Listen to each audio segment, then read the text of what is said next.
Subscribe to our YouTube channel and press the bell icon to get the latest updates. Hello everybody, welcome to Daily News Simplified, an answer to what, why and how of newspaper reading. Today we shall be analyzing the Hindu newspaper dated 28th of February 2021 of the New Delhi edition. The articles to be discussed today have been presented on the screen. Timestamping for the same has been provided in the description box below. Now today's DNS shall be covered by me, Mangal sir, Vaibhav sir as well as Faizan sir. Now, the first article appears on page number 6. The article is titled as Prime Minister Calls for the E-Marketing of Channapatna Toys. This article shall be important from the perspective of GS Paper 3 Indian Economy. Recently, Prime Minister Modi has inaugurated the India Toy Fair 2021 in New Delhi. During this inauguration, Prime Minister Modi has called upon the e-marketing of Channapatna toys in order to ensure Atmanirbhar Bharat in toy manufacturing. Now, the various aspects of the Atmanirbhar Bharat in toy manufacturing has already been covered by us in our DNS dated 10th of Jan 2021. As you can see, in our DNS, we have discussed various facets such as the present status of toy manufacturing, the need to push for the self-reliance in toy manufacturing, the recent initiatives taken by the government, as well as various concerns and challenges with respect to the Atmanirbhar Bharat in the toy manufacturing. Hence, we would not be covering this particular article once again. So what I would do here is, I would attach this previous DNS video for your revision. See, the toy making in case of India, it is as old as the Indus Valley civilization. In the Indus Valley civilization, we came across number of toys such as the movable cart, circular and rectangular maze, dices of different shapes and so on. In the present day, toys from different states of India, they have been given the geographical indication tag. Some of these toys include the Tanjavur dolls from the state of Tamil Nadu, Channapatna toys from the state of Karnataka, Kondapalli toys from the state of Andhra Pradesh. All of these toys have been given the geographical indication tag. However, presently India is not self-sufficient or Atmanirbhar as far as toy manufacturing is concerned.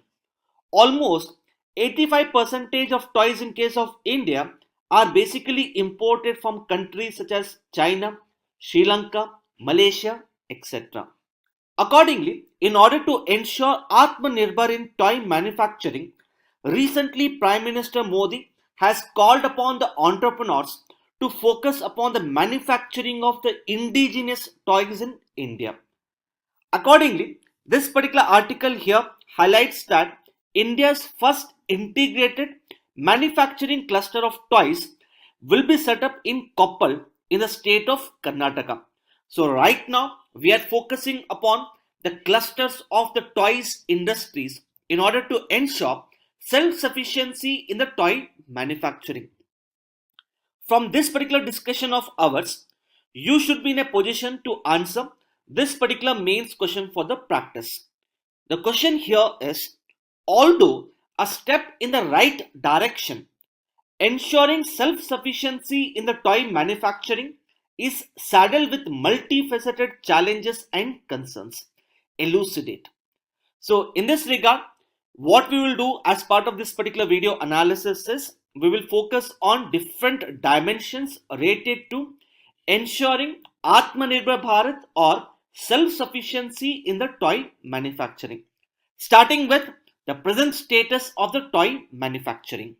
See, the global toy market, it is as big as rupees 7 lakh crores. However, in spite of the fact that toy making in case of India has always been part of our tradition as well as culture, India's share in the global toy market, it is quite minuscule. It is mostly on the account of the fact that the toy manufacturing in case of India, it has come to be dominated by micro, small and medium enterprises whose scale of operation is quite lower. So in a way, we are not being able to compete with countries such as China in case of the toy manufacturing. That is precisely the reason most of the toys, in fact, 85% of the toys used in India are imported from countries such as China, Sri Lanka, as well as Malaysia. Apart from that, the Bureau of Indian Standards, it has laid down the Indian Standards 9873 to be followed by all the toy manufacturing industries in order to ensure that the toys which are manufactured, they should be of good quality. However, according to the government's reports, almost 80% of the plastic toys manufactured in India, they fail the quality test. So as you can see, the present status of the toy manufacturing in India is quite poor. Accordingly, the government has come up with a vision to push the self-reliance in the toy manufacturing. Obviously, the objectives are multifold. These objectives include reduce the import of the cheaper toys from countries such as China, create more amount of employment opportunities, particularly among the rural artisans. Thirdly, according to a number of studies, it has been highlighted that regular usage of toys by the children would improve the psychomotor as well as cognitive skills of the children, leading to an improved learning outcomes.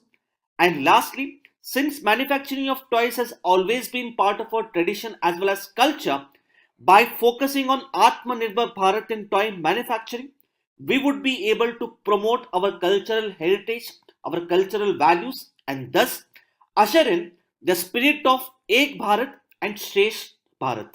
Accordingly, the government has taken a number of initiatives in the recent times in order to give a boost or a thrust to the toy manufacturing. First and foremost, in the Union Budget 2020-2021, the Finance Minister has decided to increase the customs duty on the toys from 20% to 60%. So the Finance Minister has decided to undertake 200% increase in the customs duty on the toys. Secondly, the Bureau of Indian Standards has made it mandatory for all the domestic toy manufacturing industries to compulsorily comply with the BIS standards, that is standards as laid down under the IS 9873. And thirdly, as highlighted in this particular article, India's first toy manufacturing cluster is to be set up at Koppal in the state of Karnataka. However, in spite of these initiatives, still there are a number of concerns and challenges in order to ensure the self-sufficiency in the toy manufacturing. Let us understand these concerns and challenges one by one. First and foremost, obviously, the first challenge is about the size of industry and the scale of operation undertaken in case of India. See the number of enterprises in China, it is almost 10 times more than that of India. Moreover, the enterprises in China, they are much larger than that of India. So obviously, India suffers a major lacunae in terms of the size as well as scale of operation. So when the toys are manufactured in China, these toys are much more cheaper as compared to the toys manufactured in India. Secondly, see if you have to manufacture toys, we need basic raw materials such as plastic. Now in case of China, access to these raw materials is considered to be much cheaper as compared to that of India. For example, according to government studies, the raw materials in case of China are at least 25% cheaper in comparison to India. The third problem is with respect to absence of skilled manpower. See, ideally, if we have to boost the toy manufacturing, we need to have the requisite skill set. And in order to have the requisite skill set, various institutes, including the IITs, should offer various courses with respect to designing of toys. But the problem here is most of the institutes do not offer separate courses on designing of toys. In fact, according to Government of India, presently if you want to get a PG diploma in toys designing, you can get it only from the National Institute of Design. So we need to widen the ambit of institutes that can offer the requisite skill set in order to design the toys. The next problem is with respect to the nature of product range as well as variety. So in case of India, over a period of time, there has been higher demand for the electronic toys as well as the battery operated toys. But the problem here is the domestic industries have not given due amount of emphasis on manufacturing of these categories of toys. That is why most of the electronic toys and the battery operated toys are basically imported from China. The next problem is with respect to poor product conceptualization as well as design. If you have to design good toys, if you want to have a good market for those toys, then obviously the domestic industries would have to spend substantial amount of money on research and development in order to come up with a new design of the toys. But the problem once again here is the domestic industries, they do not spend adequate amount of money on research and development, and most of the time they copy the designs from the Chinese toys. Moreover, there is lack of collaboration of these domestic manufacturing industries with institutes such as the National Institute of Design. The last problem is with respect to the poor marketing strategies. See, if you look at the indigenous toys in case of India, particularly the toys such as the Channapatna toys, Tanjavur dolls, etc., there is huge scope to export these toys to the other countries. However, the industries which are involved in the manufacturing of these toys, these industries do not have proper awareness as to what all procedures are required to be followed in order to boost the exports. Apart from that, you must be knowing that in the recent times there has been rapid growth in the e-commerce companies such as Amazon, Flipkart, etc. So ideally, these domestic manufacturing companies should have leveraged these e-commerce companies to sell their goods. That is why these domestic industries have not been able to tap the domestic market. So if the government wants to realize its vision of ensuring the self-sufficiency in the toy manufacturing, then the government would have to address all of these concerns and challenges. It would have multifaceted benefits, not only in terms of ensuring the self sufficiency, but it will also help India to promote its heritage as well as culture. See, since the government of India is focusing on Atmanirbhar Bharat as well as vocal for local in prelims, particularly from the perspective of art and culture, we could get questions related to the indigenous toys of India. So, in order to prepare for this particular topic, you should have an idea about the various indigenous toys of different states. For example, from Karnataka, we have the Channapatna. In Tamil Nadu, we have Tanjavur. In Andhra Pradesh, we have two types of toys, that is Kondapalli and Etikoppaka. Then in Telangana, we have the Nirmal toys. Now, the details of all the indigenous toys from different states have been provided in this particular PDF. So, I hope you would be able to go through this particular PDF on your own. The link to this particular PDF has been provided in the description box below. Apart from that, after going through this particular PDF, please try to attempt some prelims based questions from this particular topic. So these are some of the important aspects which one should know with respect to this particular article. With this, let us now take up the next article. There is a news on page number 8 on this majestic species, snow leopard. Snow leopard has been covered in the DNS dated 24th October 2019, and the same has been appended here for your reference.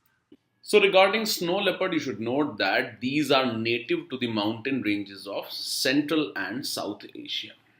And you can see that it is found in countries like Afghanistan, Bhutan, China, India, Kazakhstan, Kyrgyzstan, Mongolia, Nepal, Pakistan, Tajikistan, and Uzbekistan.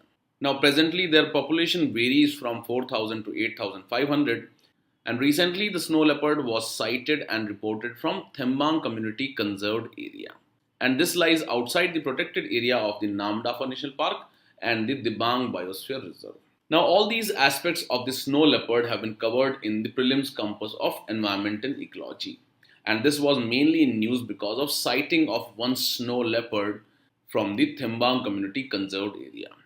Now, as far as its protection status is concerned, it is listed as vulnerable under the IUCN's Red List. As far as its conservation status in India is concerned, it is listed under the Schedule 1 of the Wildlife Protection Act 1972.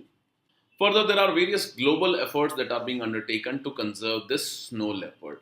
First in this line is the Global Snow Leopard Ecosystem Protection Program. And this Global Snow Leopard Ecosystem Protection Program was launched in the year 2013 when 12 snow leopard range countries partnered and signed the Bishkek Declaration.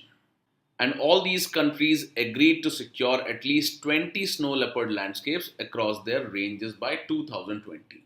And this initiative was known as Secure 20 by 2020. So this is one of the important initiatives regarding the snow leopard globally. Now, as far as India's own snow leopard project is concerned, it was launched in the year 2009. And it was launched with a view to safeguard and conserve India's unique natural heritage of high altitude wildlife populations. Now, in this regard, what becomes important is the range of this snow leopard. So, it is found in the erstwhile state of Jammu and Kashmir, Himachal Pradesh, Uttarakhand, Arunachal Pradesh, and Sikkim. So, these are a few important points related to the snow leopard and which can be important for us from the preliminary examination point of view. With this, let's take up the next article. There is an article on page number 7. Attorney General refuses consent for contempt proceeding against former CJI Gagoi. The issue of initiation of criminal contempt proceeding, the associated legislation Contempt of Court Act 1971, and critical analysis whether criminal contempt proceeding should be initiated against citizens have been covered previously in the DNS dated 24th August 2020. We covered the issue in the context of Attorney General previously refusing to give consent for initiation of criminal contempt, first against Prashant Bhushan, then against Swara Bhaskar. In case you have missed that discussion or you want to brush up the concept again, here is the video attached for you. There is an article on page number 9. Attorney General denies plea against Swara. This plea was the plea to initiate the criminal contempt case in the Supreme Court against the actress Swara Bhaskar. So this article is related to criminal contempt proceedings in the court. There is another article on the same page. Supreme Court overreacted in the Bhushan case. The Prashant Bhushan case was also a criminal contempt case. Both these articles are related to criminal contempt matter, so we are going to combine both of them and have one holistic discussion. See, the thing is, section 15, which you don't have to remember, of Contempt of Court Act 1971 talks about cognizance of criminal contempt. But the details of the initiation of the criminal contempt has been given in the rules to regulate proceedings for contempt of the Supreme Court 1975.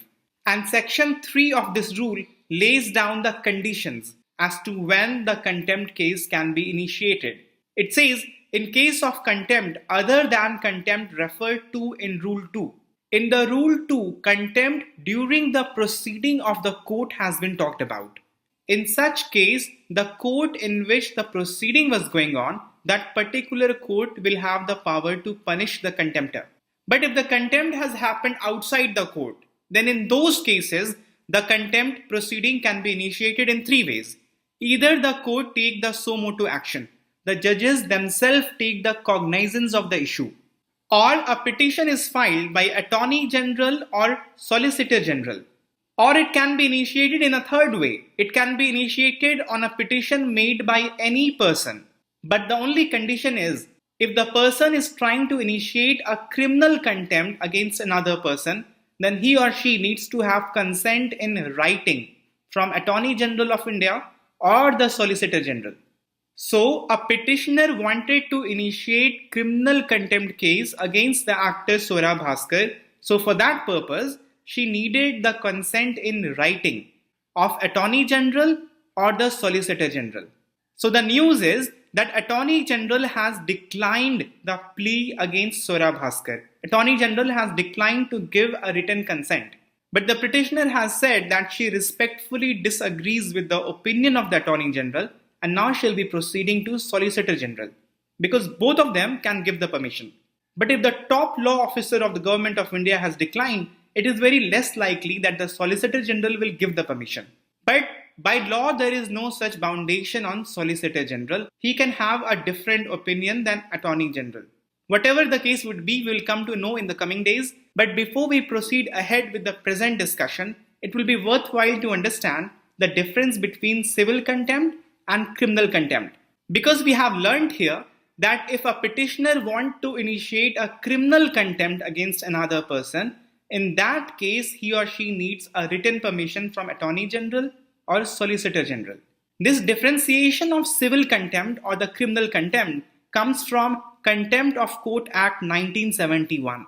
They have not been defined in the Constitution of India. Section 2A of Contempt of Court Act 1971 defines civil contempt and criminal contempt. Civil contempt simply refers to the willful disobedience of any order of any court.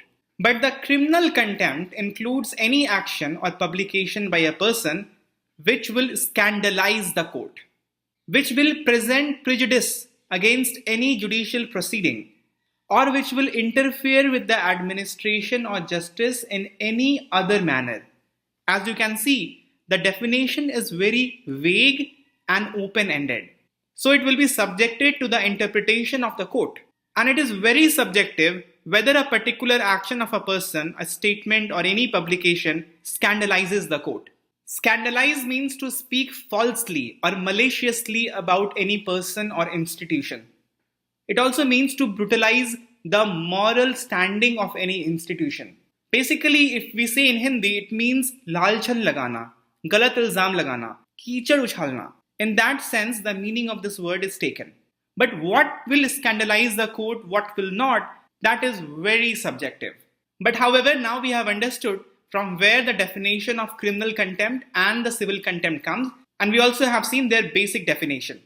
Now let me explain to you a basic legal question that has been raised in the article. See, we have understood if you want to file a petition against another person concerning criminal contempt, you have to take written permission from Attorney General or the Solicitor General. And during the proceedings of Prashant Bhushan case, this legal question was raised by the advocate of Mr. Prashant Bhushan that the petitioner has not taken the written permission of Attorney General. But the court took the case as suo motu. And we know that the court can take suo motu actions for criminal contempt. But what does suo motu mean? Suo motu generally means the action taken by the court by itself. But surely the action of the court will be based on some source of information, either the newspaper reports or information from the social media that the judges themselves pick or any other source. Supreme Court said that the source of information could also be a petition. Suppose a petitioner goes with a petition with some set of documents and judges get to read it. So that could also be a source of information for the judges, and based on that information, suo motu action can be taken. But the former Attorney General of India and the celebrated jurist Soli Sorabji has disagreed with this opinion of the court. Soli Sorabji has said that Attorney General is the first law officer. The court cannot ignore him. The inherent power on the court to initiate the contempt that comes from Article 129 is subjected to certain limitations. And bypassing Attorney General is the misuse of this inherent power. See, if you can turn the petition into a suo motu action, then the third condition of initiating the petition will effectively be null and void. Because now you are not needed to take the permission of Attorney General. You can simply go to the court to file the petition, and that petition can become the source of information for the judges, and based on that, the judges can take suo motu action. Then there is no meaning of this condition applied in the Rules to Regulate Proceedings for Contempt of Supreme Court 1975. Soli Sorabji is saying that Article 129 does give power to Supreme Court to punish against its contempt. But the manner and the way in which the punishment will come about, that comes from Contempt of Court Act 1971. And the rules to be followed, that is given in the Rules to Regulate Proceedings for Contempt of Supreme Court 1975. So to use this article in an absolute sense, disregarding the rules that has been laid out already, that will be violation of the inherent power that the courts enjoys from the Constitution. But still you will not form an opinion on this. Supreme Court has said that the case of Prashant Bhushan can be turned into suo motu case. Soli Sorabji is having a different opinion. What opinion will you have? You will always have opinion of the Supreme Court for the civil service examination. And you should wait for a final legal hearing on this matter by the Supreme Court itself. But you should be aware of this legal question that is being raised with regard to the criminal contempt. Criminal contempt has been in news too much, and that makes this topic very important for the coming mains exam. So you have to understand this from different perspective. Now we come down to the reason as to why Attorney General has declined to give a written consent. Attorney General has shown great restraint and statesmanship in this case. He has given some reason, and those reasons become very important for you to know. You can use them in the mains answer. Attorney General has said that the part of the statement of Saurabh Bhaskar appears to be factual, and part of the statement seems to be perception of the speaker. And this one is very important. Take a strong note of this. Attorney General has said that the comments refer to the judgment of the Supreme Court and is not an attack on the institution itself. So it cannot be considered scandalous. Meaning that you can criticize individual judgments of Supreme Court, you can have a particular perception about it, you can air your view, but there is a boundary of that. You cannot attack the institution itself. That will amount to being scandalous. Attorney General has said that the concerned comment is not on the Supreme Court itself or say anything that would scandalize or lower the authority of the Supreme Court. Attorney General has said that one of the statement is vague and is not related to any particular court and something so general that no one would take any serious note of this statement. Now suppose a question has been asked in the mains exam like this. What is your opinion on the legal jurisprudence concerning criminal contempt against the court in India? Do you think it needs to be modified? Then in writing the answer to this question, somewhere you will mention that if the comment against the court is factual, there is no problem. If it is an individual perception of the speaker, then also there is no problem. If the comment is against a particular judgment of Supreme Court and not an attack on the institution itself, then also there is no problem. Now we will come to the opinion of Soli Sorabji concerning the matter of Prashant Bhushan contempt case. Soli Sorabji has given a very balanced opinion, and I will highly recommend you to take note of that because that can form your opinion in the final mains exam. Soli Sorabji has said certain things. Let me first take you through this and then I'll give you his opinion in the form of an answer. He has said that Supreme Court has overreacted by taking suo motu contempt proceeding against Mr. Bhushan.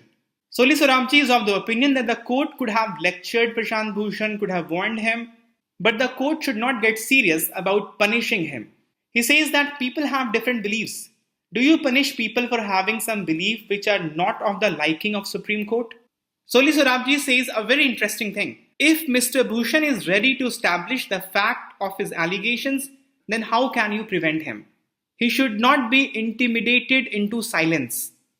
Of course, if his allegations are baseless, frivolous, then punish him. But do not punish him before giving him a chance of presenting his case. Do not punish him just for saying it. The opinion of Soli Sorabji is beautiful and it can become your opinion concerning the matter of criminal contempt in your mains answer. See, judiciary is an important institution, no doubt, and its dignity cannot be undermined. However, there is a question of principle of whether one has right to criticize the judiciary based on certain facts or definite facts or not.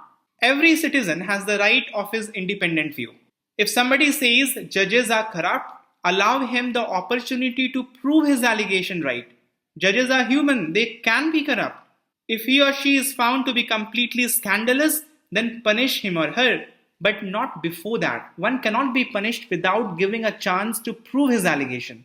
The authority and dignity of Supreme Court as an institution will be enhanced if it addresses the allegation, rather than to impose contempt on the person who made them on basis of facts.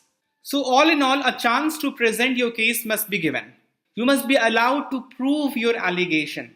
Punishment cannot be given just for raising questions. There's an article on page number 13, TRIPS waiver for vaccines key to growth. Regarding this article, we must be aware of the present IPR regime, the concerns, challenges, and suggestions to reform it. This entire issue has been discussed by our illustrious Vaibhav sir in the DNS dated 4th January 2021. And for your quick revision, that very video has been appended here. An anti-disclosure amendment that hits public health appears on page number 6. So the central government has recently published Patent Amendment Rules 2020. We know that acts are made by Parliament, but the rules and regulations as to how that particular act of the Parliament shall be actually implemented is delegated to the respective ministries and departments. And then later on, they are tabled on the floor of the houses to be checked by the member of Parliament whether they align themselves to the act or not. And so the central government has amended the patent rules. And one of the most important amendments which the central government has brought is amending the format of a statement that patentees and licensees are required to annually submit to the patent office, disclosing the extent to which they have commercially worked or made the patented inventions available to the public in the country. Now, according to the author, this particular amendment has significantly watered down the disclosure format, and this could hamper the effectiveness of India's compulsory licensing regime, which depends on full disclosure of patent working information. Now, if you look at the UPSC syllabus, it clearly says issues relating to intellectual property rights. And so in this regard, we are going to first understand the general features of patents. What are the two kinds of patents? Patent system in India, and then finally we will look into concerns or issues with intellectual property rights system in India and the enforcement issues related to IPR. So starting with addressing the basics about patents, the very basics. What actually are patents? So whenever a person carries out an invention or discovers something, they want to be recognized for it, and apart from recognition, they also want some money for it, because more often than not, especially the big companies invest a lot of money while inventing a new product, and so they would want their right to make that particular product, use that product, and finally sell that product exclusively for themselves. And that is where the patents come into play. So a patent is a statutory right for an invention granted for a limited period of time. If you look across the world, most countries give patent to a particular person or a company for 20 years, 30 years, or maybe 50 years. That varies from one territory to another. And so upon being granted the patent holder enjoys exclusive monopoly with respect to, as we have discussed, making, using, or selling the patented product or the process for a certain period of time. Let's take an example.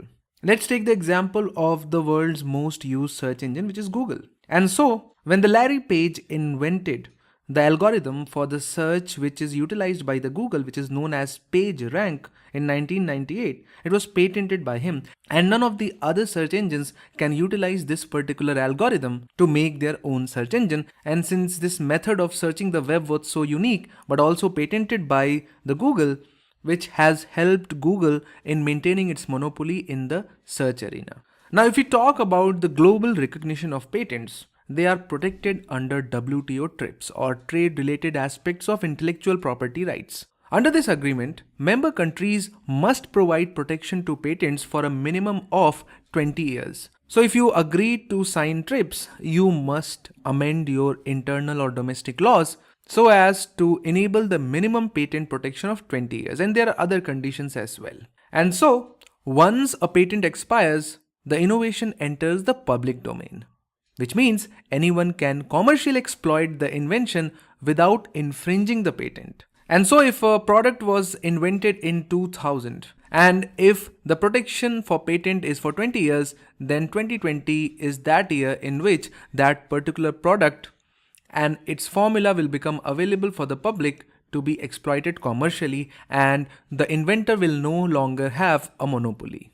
Now the question arises that if I get my idea or my product patented in India, will that particular product have protection in other jurisdictions, for example in Canada, US, or in Germany? And so the clear answer is no. Patent protection is territorial right, and therefore it is effective only within the territory of India or wherever it is recognized. There is no concept of global patent. There is no entity where you can get your idea or product patented and you will get the universal protection. There is a need to apply for patents separately in other countries. However, a single international patent application can be filed in India under the Patent Cooperation Treaty. In that case, patent would be protected in all the countries which are members of this particular treaty. Now, this Patent Cooperation Treaty is an international treaty with more than 150 contracting states. And also it is administered by the World Intellectual Property Organization, or acronymed as WIPO.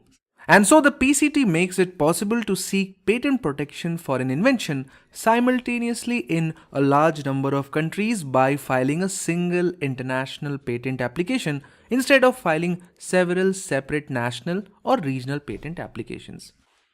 So far we have learned basics about patent, that they are statutory rights for an invention granted for a limited period of time, which enables patent holder to exercise exclusive monopoly, which means no one else can make, use or sell that product without their permission. It is protected under TRIPS of WTO, which mandates at least 20 years of protection, and then there is no concept of global patents. However, there is a Patent Cooperation Treaty, or PCT, which is administered by World Intellectual Property Organization, or WIPO, which has 150 members, and it makes it possible to seek patent protection simultaneously in large number of countries.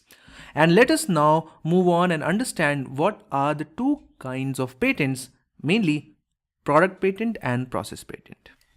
So as you can clearly see, patents can be for the final product or for the process which was followed for making that product. So for example, if a product A is being manufactured, but before that there is a process which is followed where it starts from stage 1, goes into stage 2, and then finally A is manufactured. And so when this process is patented, the patent is granted for a particular manufacturing process and not for the product A itself. So any other person can produce the same product through some other process. So for example, they can start from 3, go to 4, and then finally end up at A.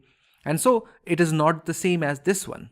And so the implication is that there will be more than one producer for the same product because of the possibility of different process for the manufacturing of the same product, in this case A, which is a process patent, which is a patent which is issued for a particular process, such as say process used for manufacturing a specific chemical compound. And in this case, the patent holder enjoys the exclusive monopoly over the process used for manufacturing the product. And as we have discussed, other manufacturers can manufacture the same product by using a different process. Whereas if we talk about the product patent, this patent is issued for a particular product, such as say a pharmaceutical drug or a vaccine in current context.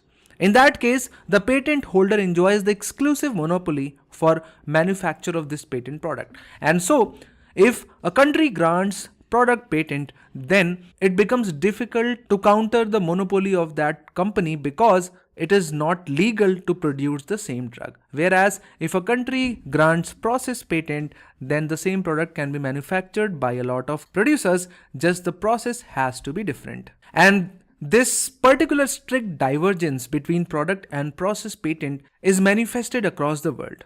The developed countries follow product patent system. On the other hand, process patent system is preferred by developing countries. And this is one of the problems which the developed countries complain against developing countries, because one of the weaknesses of the process patent regime is that it gives less protection for the inventor. There is a high tendency for the competitors to re-engineer the original invention by discovering a new process with less strain and investment.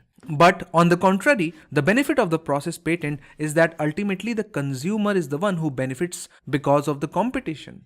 Similarly, on the contrary, product patent system gives higher level of protection to the inventor, as there will not be any other patent holder.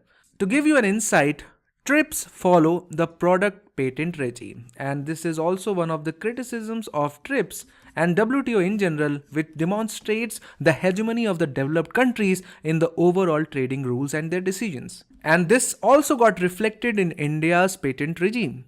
India's 1970 patent law originally allowed only process patents before it was amended in 2005 to comply with TRIPS, under which there is only product patent which is allowed. Let us now discuss the patent system in India, which is governed by Patents Act 1970, which was later on amended in 2005 to comply with the TRIPS obligations. And there are 3 criteria for issuing patents in our country. The first is the novelty factor, its newness. You have to demonstrate that it is actually a new product. That is, it has not been published in India or elsewhere across the world, and there is no prior or public information of its usage in the past. So that is one. Then it must involve an innovative step, which means that it should demonstrate technical advancement in comparison to existing knowledge. It should actually be quite technically advanced as compared to what people are using right now. And then it should be something which is non-obvious to a person who is skilled in the relevant field of technology. And then finally, it should be something which should be capable of industrial application. This is one of the most important aspects while giving a patent. It should be something which can be industrially produced. And as far as what cannot be patented, there are various items which can never be patented in India. For example, frivolous inventions, inventions that harm public order or morality or health of animals, plants and humans. An important aspect is a method of agriculture or horticulture can never be patented. Traditional knowledge, computer program, inventions related to atomic energy, or a mere discovery of a scientific principle. So these are the items which can never be patented in our country, and they could be put forward in front of you as options in prelims examinations. So keep in mind these things. Now moving on to the issues and concerns which the developed countries often raise with respect to India, and these concerns have been mainly taken from the report by USTR or US Trade Representatives. So we know that Section 301 of US Trade Act 1974 provides for identification of those countries whose policy result in denial of adequate and effective intellectual property rights protection to the US based companies. So basically it mandates the government and the trade representatives to identify those countries where the IPR regime is quite weak. And of course, India appears prominently in these reports. And countries that are identified as falling short with respect to protection, enforcement and market access for IP intensive industries are listed in something which is known as Special 301 report. And so India has been placed on the priority watch list for its alleged poor enforcement of intellectual property regulations. And let us understand those. Starting with one of the major concerns with the pharmaceutical sector has been Section 3D of the Patents Act and issue of compulsory licensing. Now the Section 3D of Patents Act 1970 does not allow patent to be granted to inventions involving new forms of a known substance unless it differs significantly in properties with regard to efficiency or efficacy. Thus, Indian Patent Act does not allow for evergreening of patents. So what is evergreening? So let's say if a company holds a patent for a drug A for 20 years, which was obtained in 2000 and set to expire in 2020. Now we know that in January 2021, other companies will become eligible to manufacture, sell this particular product. And of course, the company which originally manufactured A would want to have this patent for more number of years because they want to perpetuate monopoly. And now what they will do, that just before 2020 arrives, they will come up with a new drug, let's say A dash or A prime. They will claim that it is different from A, and so companies make minor changes in their drug formulations which may or may not increase the efficacy of the drug, and then they try to get an extension on their existing patent for further 20 years. And so this particular Section 3D does not allow for such an extension of the patent unless and until you are able to show that A prime is drastically different from A and has particularly enhanced efficacy. Now, the Section 3D was in news a lot 5 to 7 years ago because the constitutional validity of Section 3D of Indian Patent Act was challenged by global MNC Novartis when its application for extending the patent of cancer drug Glyvec was rejected. However, the Madras High Court upheld the constitutional validity of Section 3D and stated that this section was important in order to distinguish between real innovators and trivial modifications or tweaks. But nonetheless, this has continued to be a big issue as far as the concerns of developed countries with India is concerned, because their MNCs would always want evergreening in order to maximize their profit, but India denies them. And the second issue is the matter of compulsory licensing. So, what is compulsory licensing? Now, compulsory licensing are authorizations given to a third party by the government to make, use, or sell a particular patented product without the need of the permission of the original patent owner. And the interesting fact is that the provisions related to compulsory licensing are also given in or allowed by the TRIPS as well. So they are an exceptions of TRIPS.